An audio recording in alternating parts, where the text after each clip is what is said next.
That's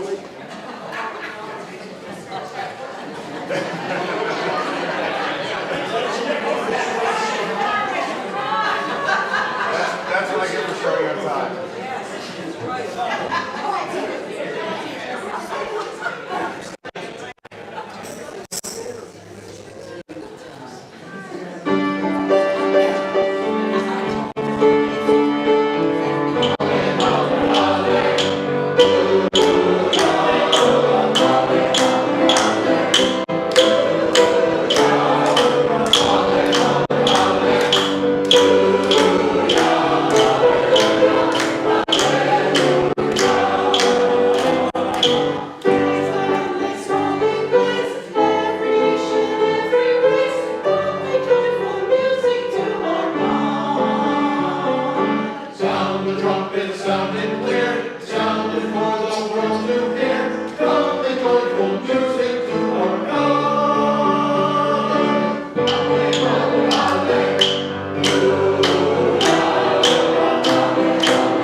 Y'all, I just said y'all. Southern. Y'all. Hey, will y'all join me in the gathering litany this fine Sunday morning? We are God's work of art, each one a precious gem, a marvelous melody, a potter's delight. We are God's handiwork, woven together in love, shaped with infinite compassion, painted with incredible beauty. We are the Church of Jesus Christ, diverse in human qualities, but united in our call to love God with all our heart, mind, soul, and strength, and to love our neighbors as ourselves. We are the body of Christ, living in His truth, sharing His peace, carrying His hope, and embodying His love in a world He loves so much. We are here to be reminded once more who we are and what our lives are about. We are here to be lifted, renewed, and empowered to live out the miracle of who we are by the power of God working in us. Together, let us commune with the living God. Together, let us open ourselves to this source of love and accept the call to become the hands and feet of love in the world around us, in all we do and are, and in all we are in the process of becoming. I know one thing we need to do. We got to sing, and it's a beautiful Sunday to sing. I wonder if you'll rise up in body or spirit and join me in a beautiful hymn put to the words from Howard, the great theologian Howard Thurman, I am the light of the world. You are all the lights of the world.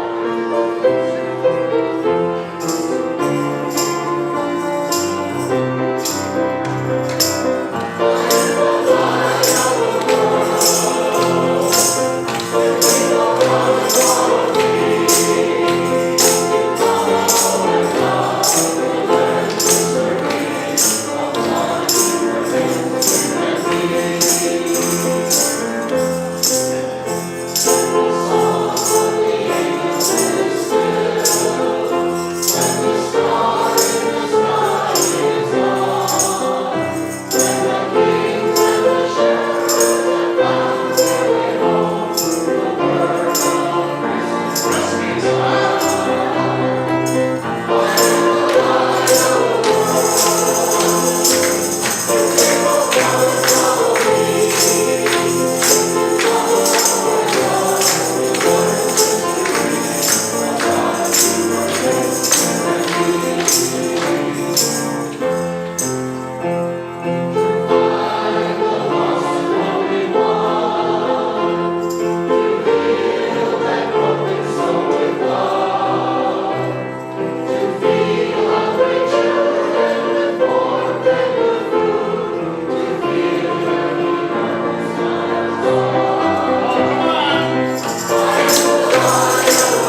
Oh, please be seated. Good morning, everyone. Good morning and welcome to Faith United Church of Christ on this really stunning Sunday morning here in Florida.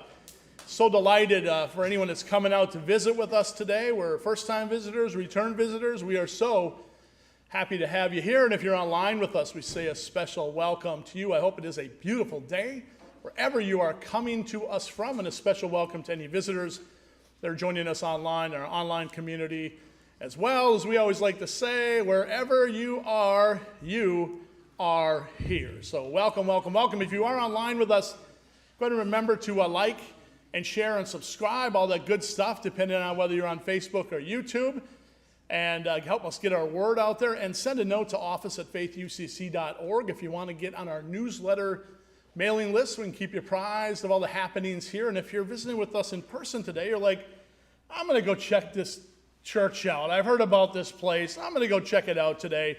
We're so happy to have you here. So we have a friendship book on the table in the gathering space for you to write your information if you'd like, and we'll go ahead and get you on that same bi-weekly newsletter list so we can keep you apprised of all the happenings that we have here. I just want to say a quick note. Who all went to the Holocaust Museum last week? Who was able to go? Really? I mean, wow. That was a really profound experience. And then this week I don't know how many of you saw, but the Tampa Bay Rays had a 100-year-old Holocaust survivor throw the first pitch out. Was that yesterday?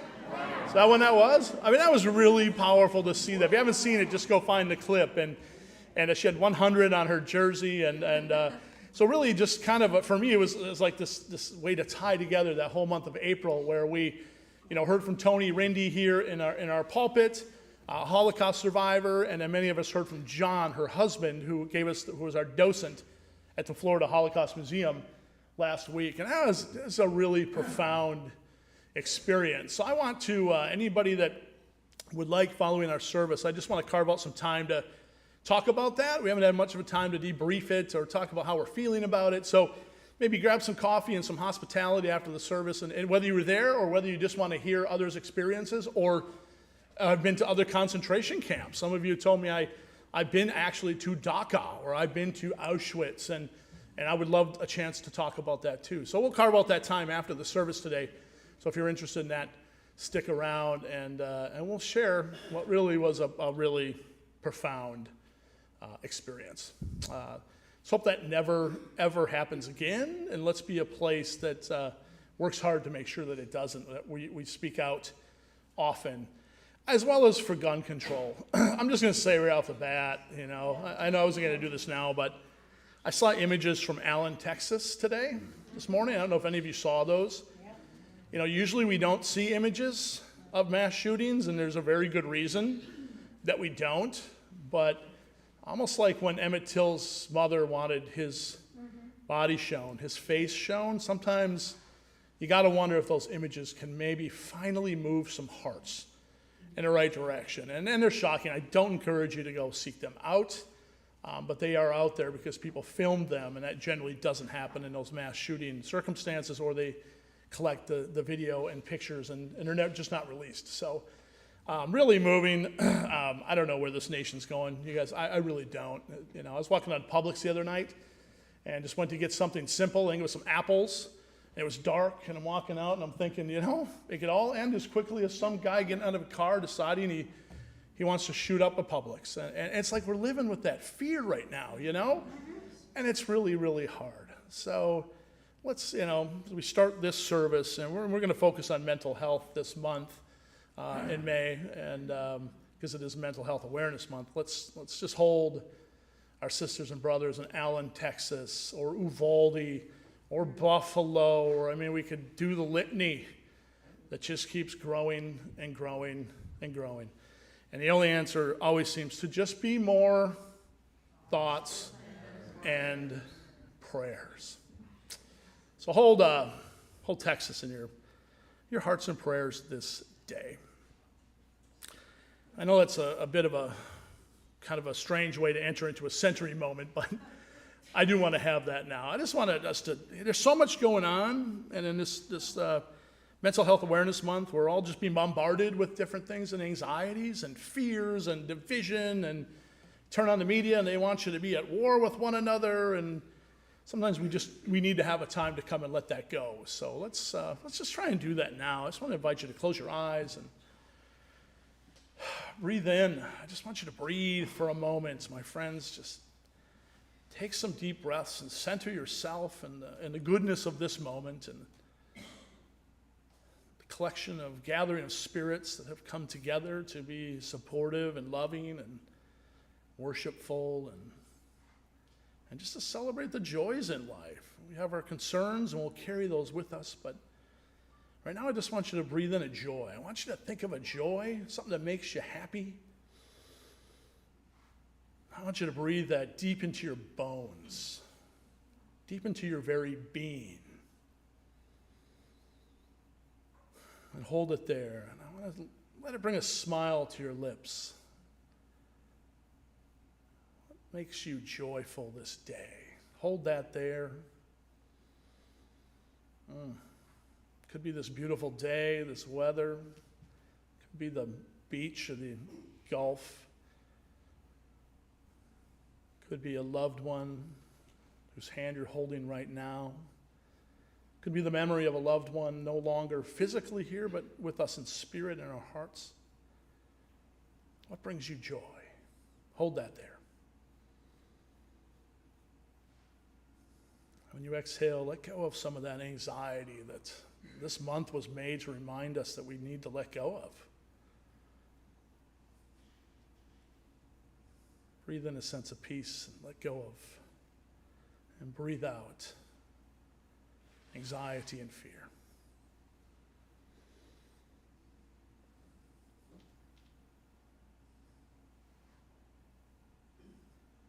Amen.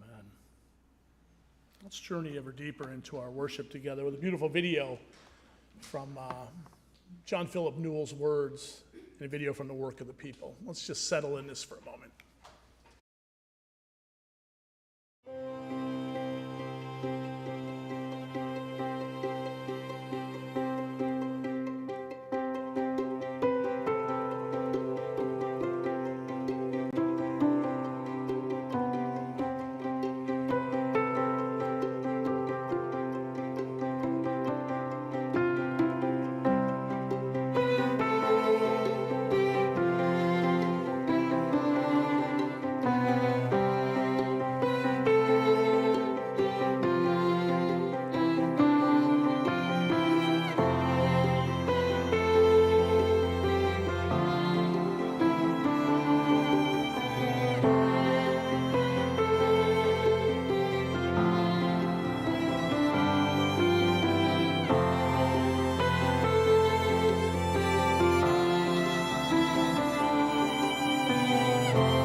Good morning.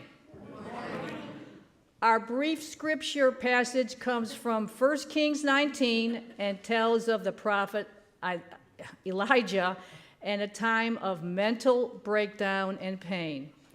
On this first Sunday in Mental Health Awareness Month, let us acknowledge that mental health and struggle is quite prevalent in our sacred texts. This is just one such case of many. When Elijah heard the risk to his life, he was afraid and ran for his life, taking his servant with him. When they came to Beersheba in Judah, Elijah left his servant there. Then Elijah walked for a whole day into the desert. He sat down under a bush and asked to die. "I have had enough, Lord," he prayed. "Let me die.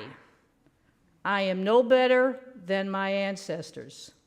Then he lay down under the tree and slept.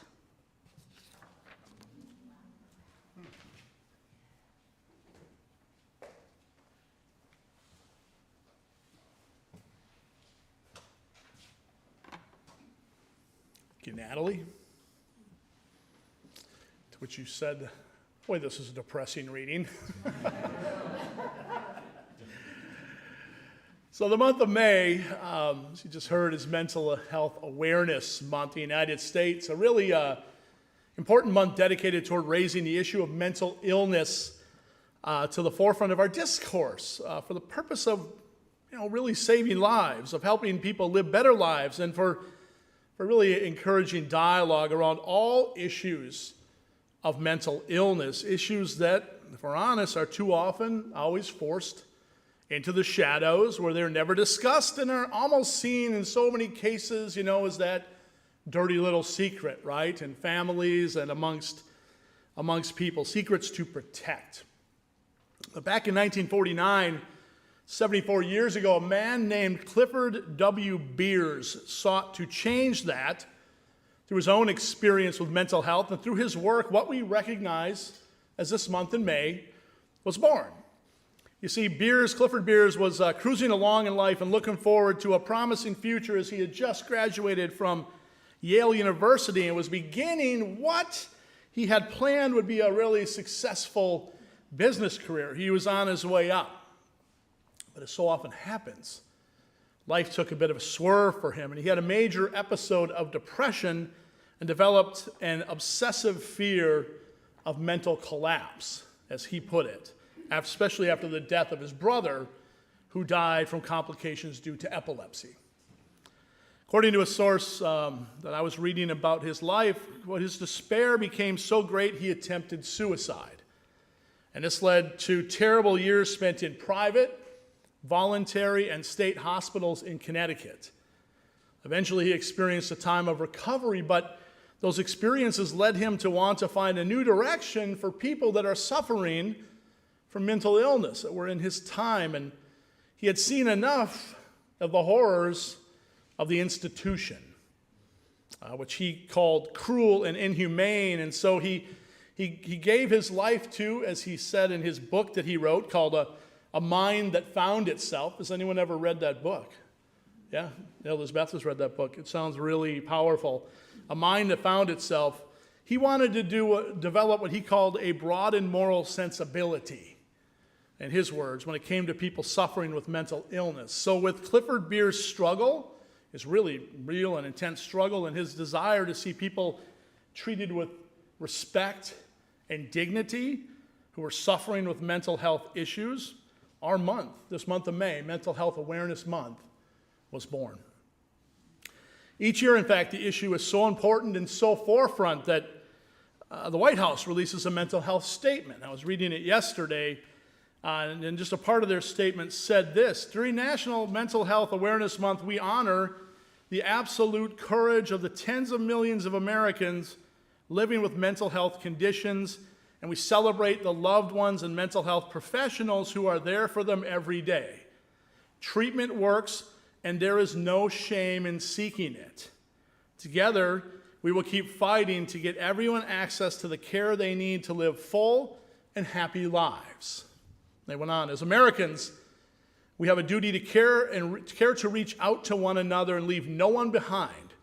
But so many of our friends, colleagues, and loved ones are battling mental health challenges made worse by the isolation and trauma of COVID-19.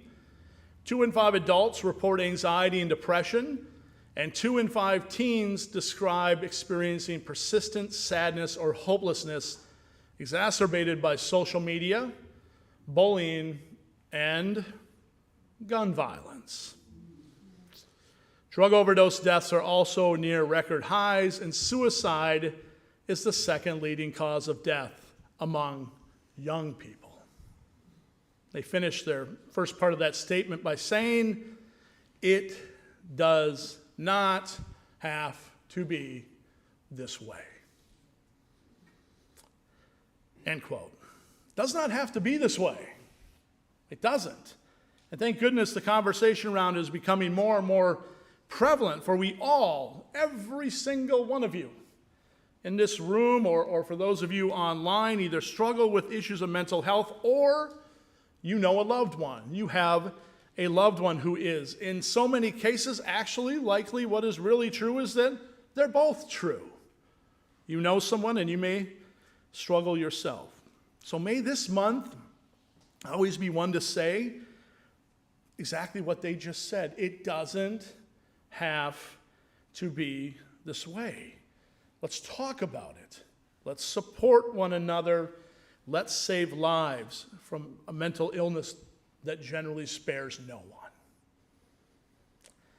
Now, I was thinking of some personal experiences around mental health in my life and in the lives that I have known and loved. 2 in particular stand out for me, and both revolve around friends of mine named Scotty. Scott or Scotty. So I call this sermon actually a tale of 2 Scotties. The first instance was way back.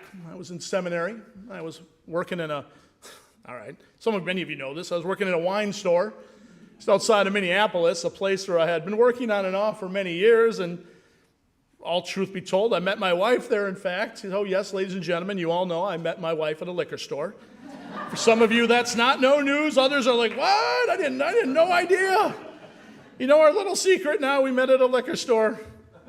Wine store. How romantic. Anyway, I loved that job, and more than that, I loved my coworkers. We had the best coworkers. We had so much fun working late on Friday and Saturday nights and hanging out after work. We were all just really close, and I had one particular friend that I really had a strong bond with. His name was Scott. Scott, as many called him Scotty. So he went by for those of us that were close to him. And Scotty was my football buddy. This will sound strange because he was a Packers fan from Wisconsin. And I forgave him for that. I used to joke with him because, of course, I was a Vikings fan from, the area we were living in. And the Packers and the Vikings played twice a year. So Scotty and I developed this kind of fun thing where we had friendly wagers with each other over the years. Each time they played, usually the winner taking home something like we went high on these wagers, really nice bottle of wine or something like that. And luckily for me, the Vikings were really good at the time and the Packers were not. Sorry to all you Wisconsin fans. So my wine collection really grew in this time with Scotty. What do you want this time, Mike? After another thumping.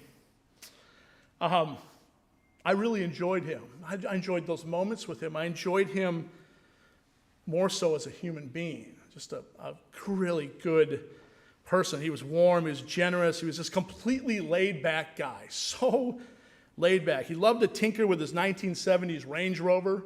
He was so proud of that thing. And he was just a guy that, I know we hear it all the time, but he'd literally do anything to help a person in a time of need. That's just how he was. He was a gentle and generous spirit.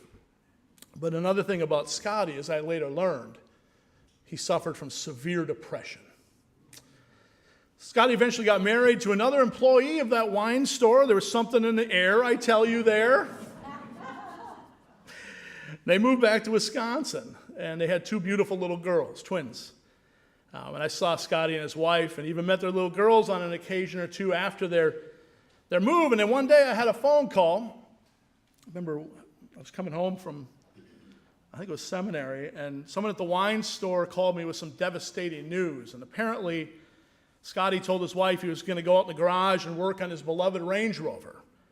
And he kissed her, and then he kissed his 2 little girls, and then he headed out to the garage, something that was not out of the ordinary.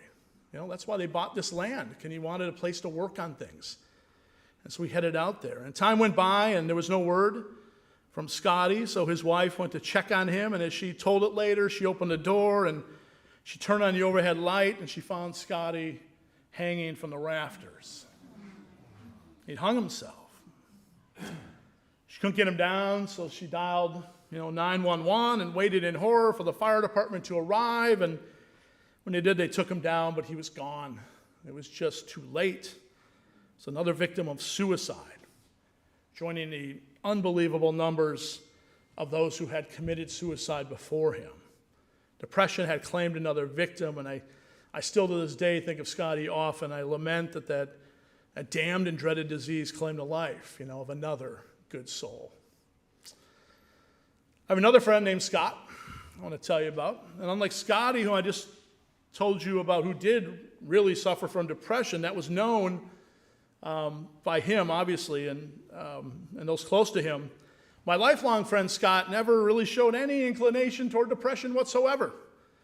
Scott and I met weekly for coffee before work or in a small coffee shop in Minneapolis, and we talked and enjoyed one another's company. This is not long before I moved down here. And SB and I got together often with him and his wife, and we'd play cards and the late nights. He was my best friend forever, Scott, and he still is. But I knew him extremely well. Scott was working in the programming and software world, and he worked for a company he enjoyed, really enjoyed his job, and he felt comfortable at. But one day, he decided to seek a new opportunity. Something came kind of knocking, and with a much more younger and energetic company, one that would offer him a challenge that he thought he was seeking at that time in his professional life. And he told me one morning over coffee that he accepted an offer to work for this company, and he was really excited to go and to get going. A few months went by, and our coffee meetings became fewer and fewer as he had a much more hectic schedule now. It's okay. The man's busy.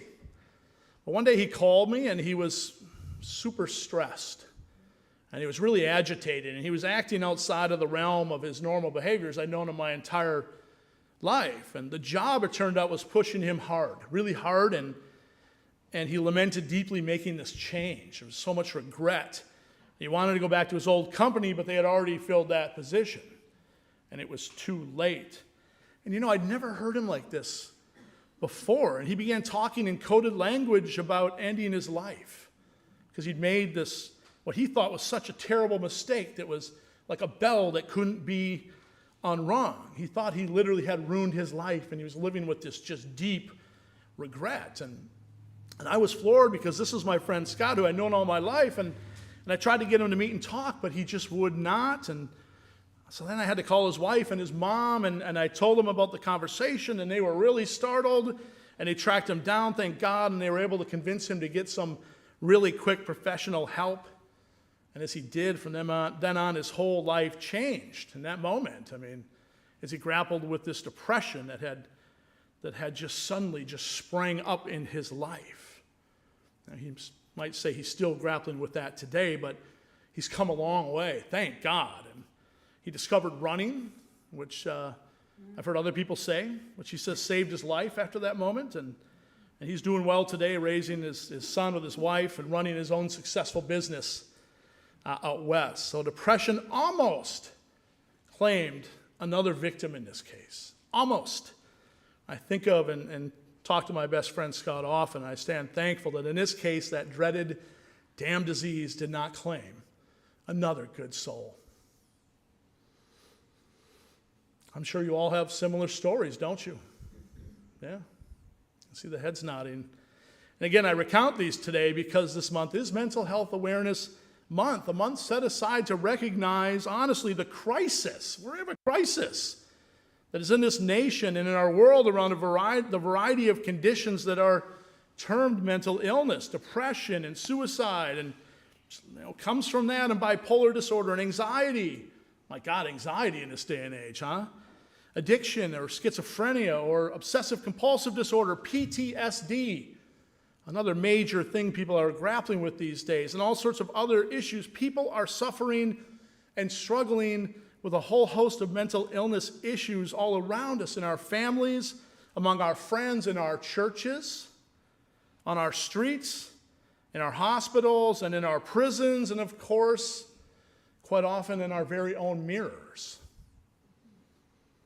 Now, this month then is set aside to stop and just to pause and tune into an unfolding crisis that often goes unnamed and unrecognized and hidden away, kind of tuck it away, don't talk about it, even when it's in plain sight. You don't want to be the one labeled crazy, right?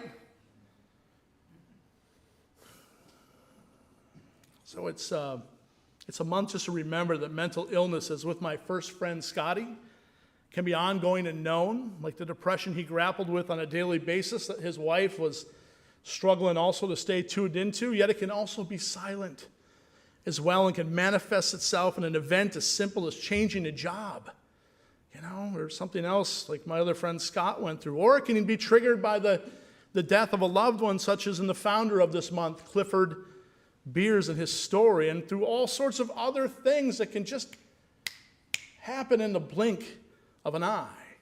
The point is that we talk about it. And along with that, we facilitate an openness to allow it to be a part of our communal conversation that we are a part of as a society, and especially as a church. In fact, I think that churches are a natural place for this conversation and embracing the realities of mental illness, for the reality is that it's all over. As Natalie said in opening that text, it's all over our sacred texts. Did you know that? It's all over the place. You won't often find it in the lectionary, and very rarely will it be the focus of biblical interpretation, but mental health issues are all over the biblical story. We don't have to look very hard. Our text from 1 Kings, it's an easy one. One example is Elijah's at the breaking point. He's been pushed. He lies down under a bush. And he says, I've had enough. I've had enough. Let me die. Those are intense words. That's depression, anxiety, suicidal thoughts, and fear are all over that story. And they often go hand in hand. Or take Jonah. You remember the story of Jonah? I know it's a fishtail, but come on. We are told in the story that, he's sitting there and he says, I want to die. He says the same thing. It is better for me to die than to live. It's better for me to die than to live. Painful words, depression, suicidal thoughts, anger. The prophet Jeremiah lamented being alive. He wished to die. Same thing. Ezekiel laid on his side for like a year, over a year. And in the end, he baked his bread over human feces.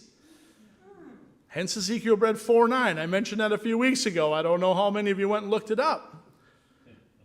That's mental illness in a major way. We call it prophecy today. King Saul was depressed and riddled with anxiety. David was the same. Moses struggled with low self-esteem and self-image problems. Ever think of Moses that way? And Jesus suffered from anxiety in really big ways. Though all of these instances and more are there for us to explore, the exploration, the church to explore, rarely is that done, though, in church settings. For we're all too often taught that we are to emulate, the strengths of the characters in the Bible, right? And definitely turn from the reality of their struggles and not relate to their perceived weaknesses. They can't have weaknesses, can they? They're biblical characters. We know otherwise. We read the stories. We are told, to borrow a phrase from the psychology world, some of you psychologists out there, I want to hear from you afterwards. I know we have some of you here. See if you've heard of this. We're supposed to live by what's called the Lake Wobegon effect. And pretend things are not as they really are. That's how we're told to live, by our culture, and especially by our religious traditions. I came across an article on that. I I found really interesting and really true and relevant, and it's around this idea, as a favorite pastor of mine, Bill Coffin, used to talk about, that our culture seems to always constantly instill in us the need to surround ourselves in suits of armor. You know, put on your suit of armor, meaning we are to show no signs of weakness or need, or rather manifest the reality that all is good and we are successful and we are happy, and you put on your smile, right? This is especially prevalent around mental illness in our own lives and in the lives of those we know and love. Now, the Lake Wobegon effect comes from the poet and storyteller Garrison Keillor. That famous line that he says, if you've ever listened to A Prairie Home Companion, you know that line at the end. Ends each show with the line, "That's the news from Lake Wobegon, the place where all the women are strong, the men are good looking, and the children are above average."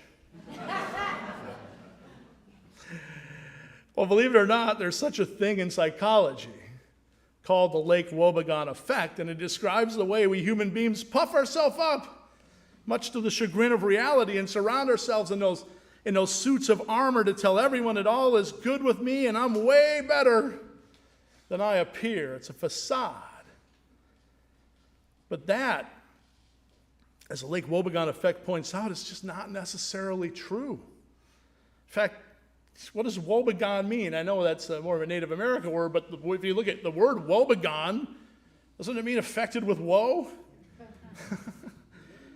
Well, the truth is many of us and our loved ones struggle with woe, with mental illness. And as we're beginning to discover more about the brain and brain chemistry and trauma and genetics, well then, God, maybe it's time we can start to take off those suits of armor a little bit. And the Lake Wobegon effect won't have so much power over us, and we can support one another in authentic and meaningful ways, and maybe along the way removing the stigma of mental health along with the armor. That is what the awareness of this month can mean for us. And God, do we need it? I mean, here's some stats, my friends. And I looked yesterday, and I'm like, what are the latest NAMI stats? I've seen them before. Sure, they've changed, and just grown. 1 in 5 adults in the U.S. experience mental illness in any given year. 1 in 5. Look around you. 1 in 5. 1 in 5, and that is almost 50 million Americans, with 1 in 20 being considered severe. 1 in 20 considered severe mental illness. An estimated 1 in 6 youth between the ages of 6 and 17 will experience some form of mental health episode. 1 in 6 youth. I've seen numbers that are higher. Suicide, like that of my friend Scotty, is now the 10th leading cause of death in the U.S. It is the second leading cause of death for those between 10 and 14 years old. Think about that. Each day, an estimated 18 to 22 veterans commit suicide. Every day. Every day. Every single day. LGBT youth are 4 times more likely to commit suicide. And transgendered youth are more than 9 times more likely to commit suicide. Serious mental illness costs people an estimated $200 billion in lost wages every single year. I know that sounds trivial to talk about money, but that's the reality of it. And that number's just skyrocketing. And this one got me. It takes people struggling with mental illness an average of 8 to 10 years to get help. Keep on those suits of armor, right? Invincibility. And with those sobering statistics, it is glaringly apparent that what Clifford Beers began back in 1974, or 74 years ago, something that was his ultimate concern, well, it has to become that as well to the spirit of this nation collectively in this time, and especially in light of everything happening around us that affects our mental health and well-being. There's just so much going on around us to pull us into a pit.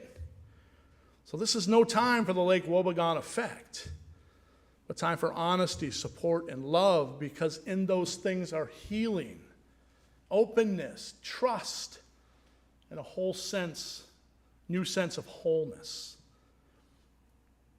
You know, that last stat I shared, that it takes someone struggling with mental illness 8 to 10 years to seek help. It's a sobering one, but I'm going to tell you in closing, as well as to open the door for future conversations, you know, it's also a really personal one for me. You know, I'm willing to share today that it took me a long time to address some mental health struggles I was having over the past really just several years.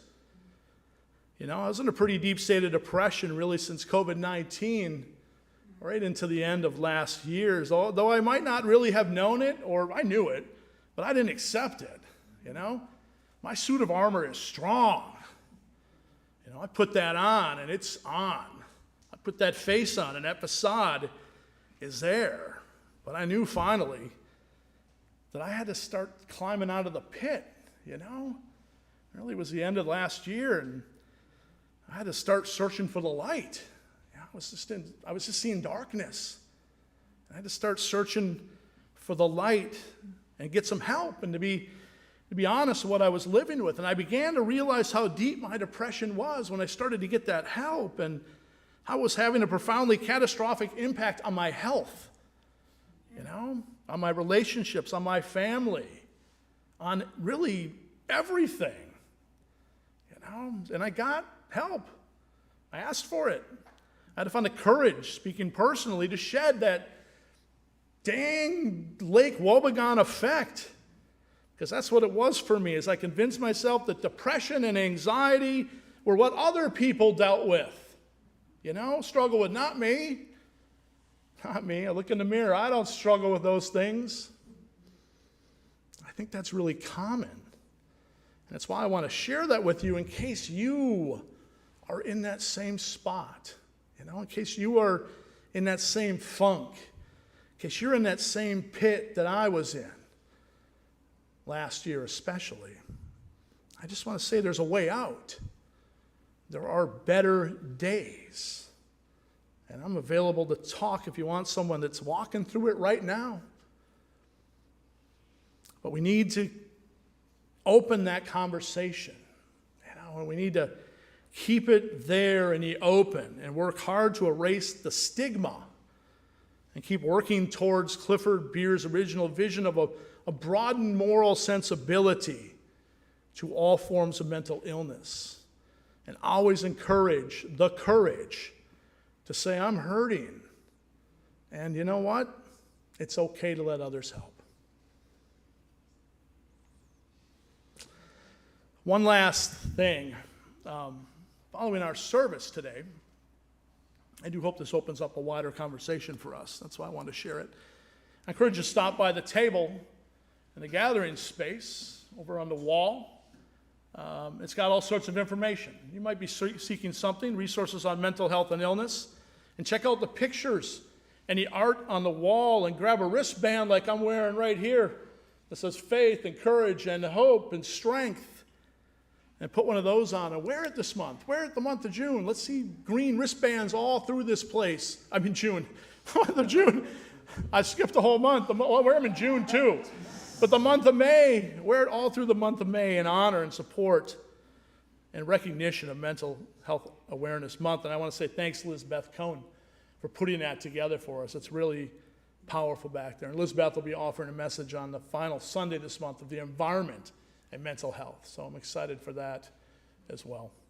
So check out the wall. Talk to one another. Open a conversation. Take off your suits of armor if you're wearing them and you just need something. Pay attention to the voice inside your head when it says, you know, dude, things just might not be right, and I need to talk to someone. And let this be a reminder to do so, and really a reminder to shed that Lake Wobegon effect, so that woe be gone for all times for our mental, spiritual lives. So, I wish you a blessed and honest and powerful Mental Health Awareness Month in this month of May. And I say amen, amen, amen. And amen.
as we come to our monthly time of communion, as I always want to say, at this table right here, this table, as it should be at all tables, all are welcome here. There's no reason anyone can't come to this table or be served communion right where you're at. That's the way it should be in all spaces. So all are welcome as we come to this time of communion. Some simple instructions here. Come on up. We do come to that time after we sing our beautiful hymn, Won't You Let Me Be Your Servant, in a bit. Just come up the center aisle there. We can form two lines. I think that aisle is wide enough for two lines without having to jostle your way through.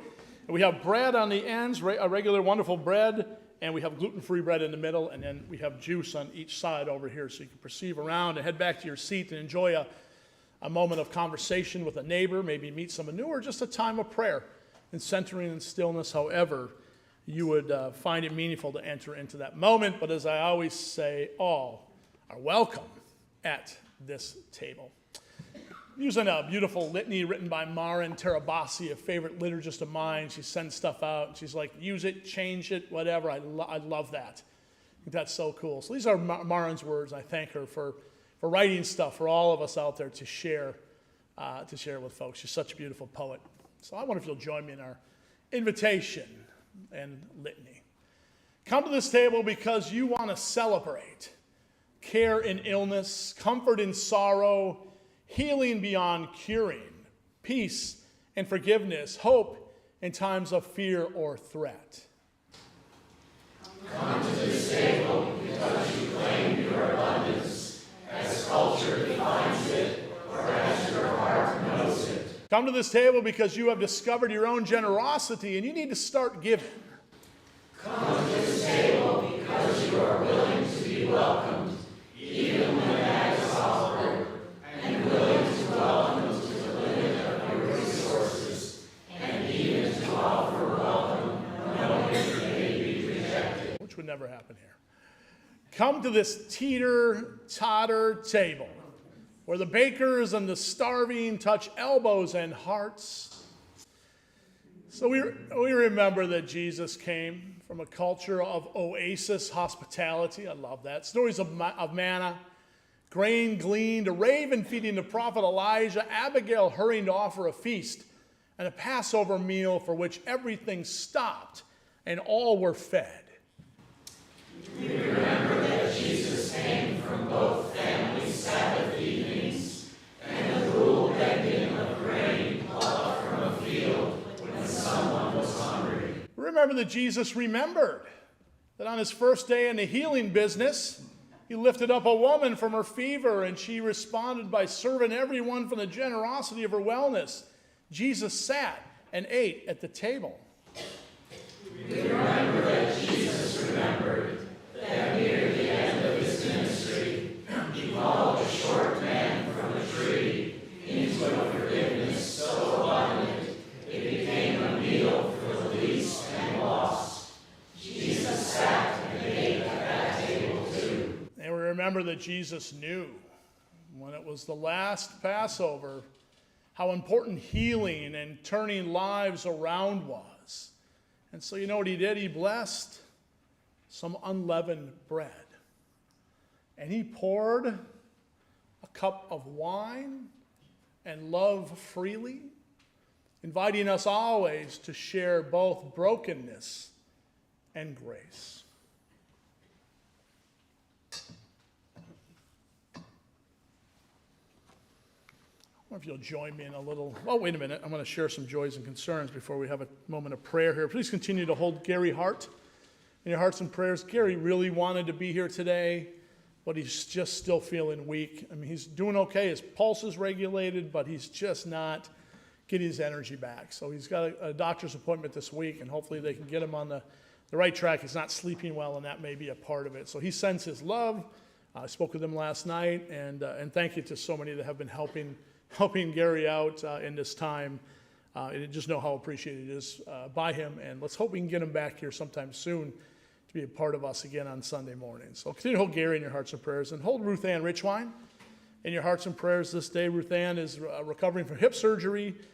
She's still in rehab. I saw her the other day. She will probably be going home eventually here. She's really lobbying to go home. In her words, I'm not staying much longer. So you're online with us, Ruth Ann.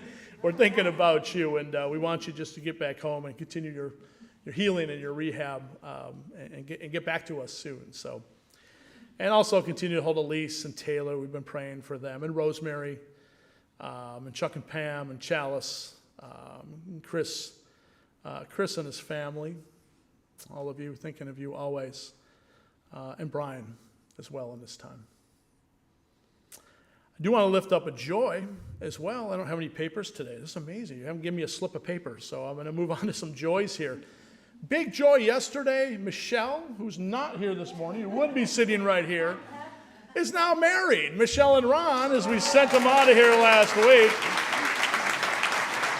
they are married, and I'm sure they're at home watching the service online, because what else would you do the morning after you get married than tune in and watch? I'm surprised they're not here. Tune in and watch Faith UCC online. We're going to celebrate them in a special service the first Sunday in June, and they want to kind of do their vows again here in front of you all as well. This community is just so important to both of them, so we're going to have a little celebration on whatever that first Sunday in June there is, and we'll make that a really special day. But congratulations to Michelle and to Ron. Will you join me in a little moment of prayer, centering in prayer, still our hearts. And since ancient times, people have gathered together to celebrate the living presence of the Spirit of Christ in their midst, and breaking bread together and sharing wine as a symbol of love and of peace and of remembrance. And so we also come together at the table on this beautiful Sunday, just as they did long ago, to perhaps catch a glimpse of the kingdom of God that Jesus so often spoke about. A vision where all eat together, where all enjoy the breads and the fruits of the earth in abundance, where all are loved for being who they are. So may this shared act of communion inspire us toward more wholeness and remind us of our common humanity. As we make this prayer today, let us hold the world in our hearts amidst so much suffering that's going on out there, especially Allen, Texas this morning, or Sudan, people of Sudan who are suffering in such poverty and strife, or Ukraine still, and to borders where people are seeking new lives and safety and a chance to raise their families in peace without violence and make a living. And to all places of strife and division, may peace reign in our world today, and may we help make it more so. And of course, for those who are close to us, that we know and hold in those silent recesses of our hearts, those we hold who are suffering, let us also pray for them this day. And may healing in its many forms find all that we know and love who suffer. May joy drive out sadness. And may hope push fear away in their hearts and lives. And may loving and supportive presence find their source in us as caregivers, as supporters, as loved ones and friends. Peace be with all of our struggling and our suffering this day.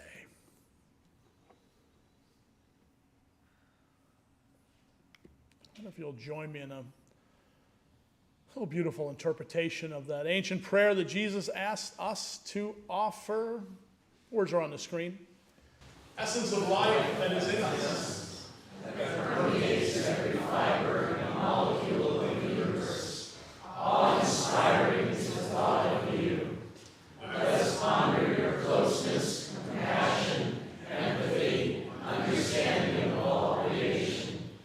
Give us what is necessary to live, and wipe clean the slate of our mistakes, our unkindnesses, our failures to act, as we forgive the unkindnesses and mistakes of others. Help us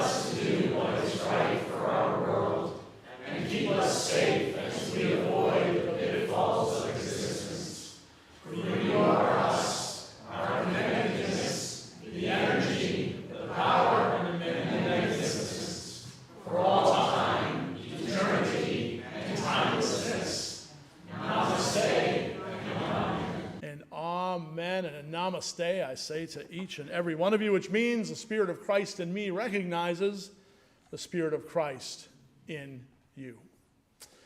Let's rise up and bow to your spirit before we come to the table and sing a song. We sing it often, but I chose it again because it really reflects what we're doing this month. That let's be one another's servants. Let's be there for one another, especially in terms of mental health and support and love. And this is just a great way to sing about how together we are on all the roads that we find ourselves in life. So then, during the final verse, I invite you just to start heading forward, come to the table because the feast is ready.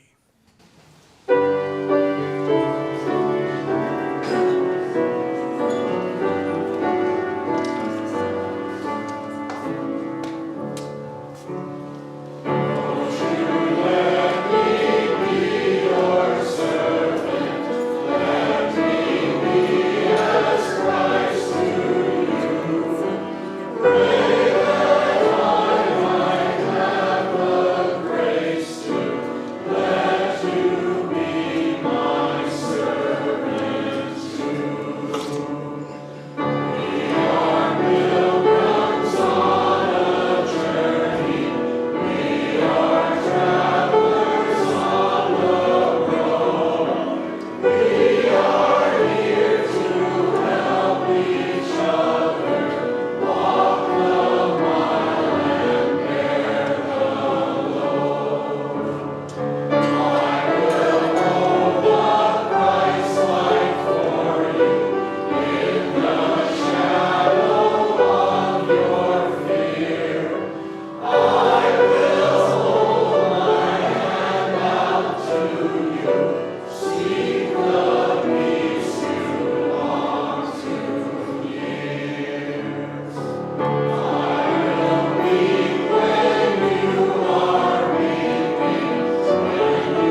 join me in a prayer of thanksgiving? May we be as living loaves, kneaded and shaped by the hands of God. May we be as wine of the Spirit, poured out that others might know joy. May love be the leaven within. May love be the flavor of thought and word and deed. Peace be among us all in this beautiful world and among all creation. Amen. Amen. You all have to come up afterwards and help eat the rest of this bread. There's some really good bread out there, so don't be shy. We'll put it out on the table for everybody to enjoy. I think I forgot an announcement. Some announcement was supposed to go there. I don't know what. I do know there's an out to lunch bunch today, and they're going to the Cheesecake Factory after the service. And then now, you just want like a show of hands if anybody's able to go, or you can. So excellent. I'll be. Yeah, I'll be. Oh, yeah, you might be better. 1, 2, 3, 4, 5, 6, 7, 8, 9, 10, 11, 12. I did it. Okay. Well, you're gonna call the Cheesecake Factory and make a reservation. Yeah, I got them all. 12. There was 3 up there, right? Yes. Fantastic. That's really cool. What a great thing. You ever just want to get together with people and have lunch? I mean, how awesome is that? To just, let's go have lunch and get to know one another. I love it. Isn't Strings and Things meeting today too out in the garden? Is that today as well? That might have been the announcement that was going to go up there. Comedy. We have comedy. Oh, we got comedy, all right. It's coming up on our comedy night. Faith UCC comedy night is coming up on May 20th at 7 p.m. Should be a riot. They have a bunch of good acts lined up to entertain you and share their best comedy with you. So any questions? I assume there's going to be some beverages here, things like that. It's all free, so you can just come have a good time. Saturday, May 7th, 7 p.m. Whitney was here in the back, I think. We can probably talk to Esther. Whitney's outside. Oh, she's going to look for people out there. Talk to her with any questions. Or even if you want to get in as a late second add-in act. I bet she'll even let you do that. You're like, I got all these jokes here. I need somewhere to tell them. I wouldn't doubt May 20th, you could probably still get in that comedy act. So that should be a really... I can't be there. My writer's on strike. Carl Van Meegen said he'd love to be there, but his writer is on strike, reflecting what's going on out in Hollywood. So yes, and also isn't the Raise Day? Yeah, I'm gonna start collecting next week. Okay, if you $2 per ticket. $32 per ticket. There's like how many people signed up for the Raise Day? About 25, maybe a little more. All right, 25 folks going to the Raise Day. This will be my first baseball game in a long time. I can't wait. Yeah, Casey? And also, I saw Strings and Things is meeting today around 1. Okay. 1 o'clock, Strings and Things today out in the garden. Holocaust reflection, if you're interested up here. We got all sorts of stuff going on here today, I tell you. So grab some hospitality if you would like to, and we'll kind of circle up or just chair up here and reflect on our experiences of the Holocaust for those of you that would like to do that. And of course, I want to say, as always, your generosity knows no bounds. Thank you, thank you, thank you for all that you give to this place to help us be a community of love and care in the world. If you're with us and you're like, I want to contribute to this place, or our plates on the back table. And if you're online with us, just go ahead and go to our website and our Vanco or PayPal link, and you can use the give button right there and make a contribution to this place as well. And thank you for your amazing generosity. I want to say a quick word. Many of you have heard the news and maybe wonder now what's going on if you have not. Why is Ginny directing the choir? Why is Brian sitting in the congregation? We just decided, I decided on this time seemed right for a change as far as our choir leadership and our future liturgy leadership.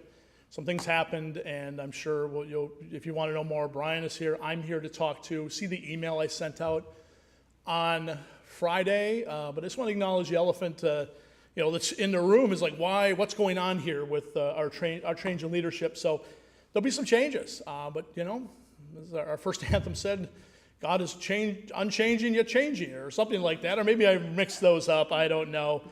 But we have some really good days ahead. I want to thank Brian, because he is here today, for 12 years of amazing choir leadership.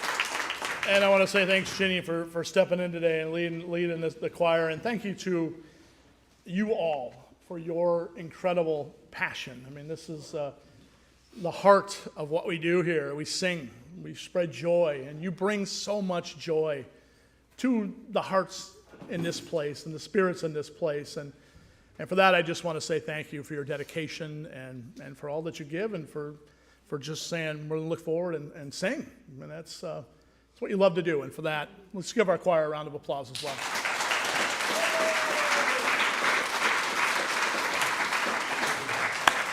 You want to talk about any of this, I am available. Again, see my email, but talk anytime. My door is always open. If you want to talk about some mental health struggles you are having, I'm also available, and I'm willing to share more of my story with you, because you know what? My suit of armor is coming off. I just think it's time for that, and hopefully we can inspire some others to take off those suits of armor, be a little more vulnerable, something that's just not sold in our community, in our culture. Don't be vulnerable, they say, but we can be that, and we can be that for one another. So let's have a blessed Mental Health Month. Do see the stuff on the table, the resources. Grab yourself a band or a wristband here and wear it all month in honor of May as Mental Health Awareness Month. Let's rise up in body or spirit. I always want to say you don't have to join hands. We're just going to sing. I know COVID's still on our minds, so please feel free just to namaste or put your hands out or keep them at your side. If you want to join hands, obviously you're more than welcome, but not everybody may like to. So let's just sing. Something we love to do here. Let there be peace on earth. Let it begin with us.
Everyone, love one another. Amen.